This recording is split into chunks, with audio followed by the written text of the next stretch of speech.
Assalamualaikum warahmatullahi wabarakatuh. Kisah inspiratif Imam Hasan Al-Basri, 20 tahun berdampingan dengan tetangga menyebalkan. Menjadi ulama besar tetap membuat Hasan Al-Basri memilih hidup sederhana, termasuk dengan hanya tinggal di rumah susun. Dikisahkan ia memiliki seorang tetangga Nasrani yang rumahnya tepat berada di atas tempat tinggalnya. Di rumah Nasrani itu terdapat kamar mandi. Karena konstruksi bangunannya kurang kuat, lambat laun air merembes dari kamar kecil dan menetes kediaman Hasan. Tanpa memarahi bahkan mengingatkan pun tidak, Hasan enggan mengatakan apapun kepada Nasrani. Ia hanya meletakkan sebuah ember untuk menampung tetesan air yang tidak pernah berhenti. Setiap malam ia rutin membuang ember yang sudah penuh dengan air tetesan, lalu ia letakkan lagi. Hal itu dilakoninya selama 20 tahun. Sekali waktu Hasan jatuh sakit, tetangga Nasrani itu pun menjenguknya. Tiba-tiba ia terkejut dengan tetesan air yang sudah jelas berasal dari rumahnya. Dengan perasaan tidak enak dan penuh bersalah, ia bertanya, "Wahai Abu Sa'id, sudah berapa lama kau menanggung kesusahan dariku?" "Sudah 20 tahun, jawab Hasan dengan nada tenang tanpa perasaan kesal sedikit pun. Seketika itu juga si tetangga Nasrani memotong ikat pinggangnya dan memeluk Islam. Menuntun Majusi masuk Islam. Kisah keharmonisan bertetangga Hasan dengan umat berbeda keyakinan tidak saja kepada seorang Nasrani, tetapi juga dengan seorang Majusi yang berhasil ia tuntun untuk memeluk Islam menjelang akhir hayatnya. Dikisahkan sekali waktu tetangga Majusi itu jatuh sakit dan diprediksi usianya tidak lama lagi. Hasan datang untuk menjenguknya.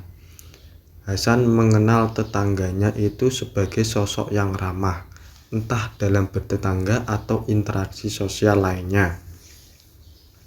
Sehingga Hasan sangat berharap ia memeluk Islam sebelum menghembuskan nafas terakhir. "Bagaimana keadaanmu? Apa yang kamu rasakan?" tanya Hasan. "Hatiku hancur, tubuhku sakit. Kuburan pun akan digali untukku. Tidak lama lagi aku akan melakukan perjalanan yang sangat jauh. Akan tetapi aku tidak memiliki bekal apa-apa.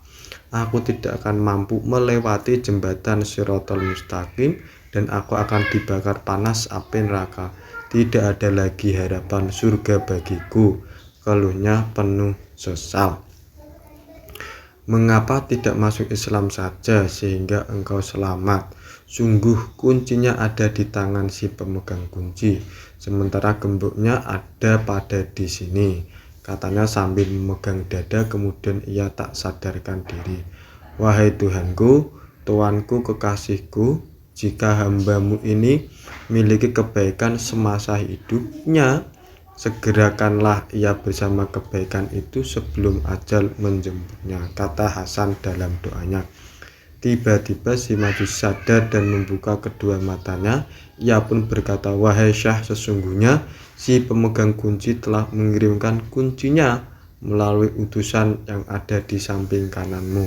Saya bersaksi tiada Tuhan selain Allah dan Muhammad utusannya." Ia pun meninggal dunia. Dari kisah relasi Hasan Al-Basri dengan kedua non-muslim di atas dapat dipetik hikmah bahwa menjaga hubungan baik dengan tetangga tidak mengenal latar belakang agama. Jangankan kepada yang sesama muslim, kepada orang yang berbeda keyakinan pun kita tetap diperintahkan untuk menjaga keharmonisan. Nama Hasan al-Basri tentunya tidak asing di telinga banyak orang. Ulama besar kelahiran Madinah ini dikenal sebagai sufi agung yang memiliki daya ingat yang sangat tajam. Tidak berlebihan jika ia kemudian dijuluki sebagai ulama multidisiplin karena menguasai ragam ilmu pengetahuan. Sebagai bukti kita bisa melihat sejumlah testimoni ulama terkenal hal ini. Abu Qatadah mengatakan wajib bagi kalian belajar kepada Syekh ini, Hasan al-Basri. Demi Allah, aku melihat Hasan al-Basri sangat mirip pendapatnya dengan Sayyidina Umar bin Khattab. Sahabat Anas bin Malik berwasiat, wajib bagi kalian belajar kepada Maulana Hasan al-Basri, maka bertanyalah kepadanya. Kemudian ada yang bertanya, wahai Abu Hamzah, mengapa engkau menganjurkan kami bertanya kepada Hasan al-Basri?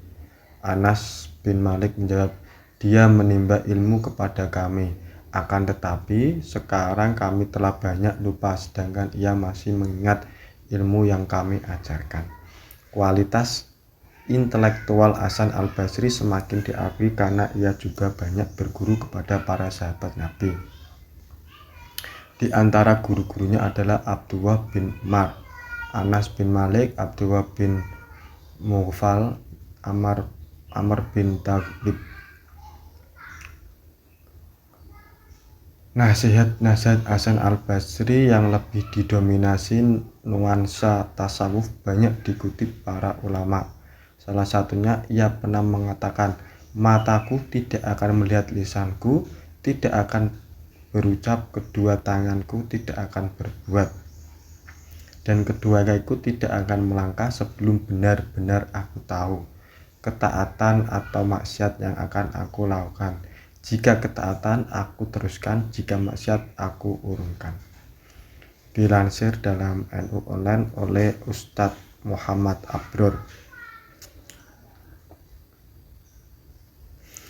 Larangan menyakiti tetangga dalam sejumlah riwayat. Allah menitipkan hak yang begitu besar terhadap hidup tetangga. Bahkan Abu Hurairah pernah ketakutan bahwa tetangga juga memiliki hak waris atas harta kita karena Rasulullah seringkali mengulang hak tetangga. Rasulullah sering berpesan agar tidak menyakiti tetangga. Rasulullah pernah mengaitkan keimanan terhadap Allah dan hari akhir dengan sikap baik bertetangga.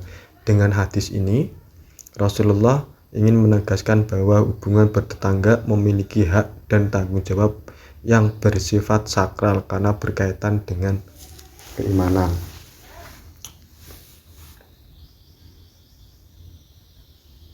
Dari sahabat, yang artinya dari sahabat Abu Hurairah, Rasulullah berkata, siapa saja yang beriman kepada Allah dan hari akhir, janganlah ia menyakiti tetangganya. Siapa saja yang beriman kepada Allah dan hari akhir, hendaklah ia memuliakan tamunya. Siapa saja yang beriman kepada Allah dan hari akhir, hendaklah ia berkata baik atau diam. Pada riwayat lain, Rasulullah menyebutkan bahwa orang yang tidak dapat menahan kejahatan terhadap tetangga dapat berpotensi mencegah untuk masuk ke dalam surga. Hal ini dapat dimaklumi mengingat besarnya hak tetangga.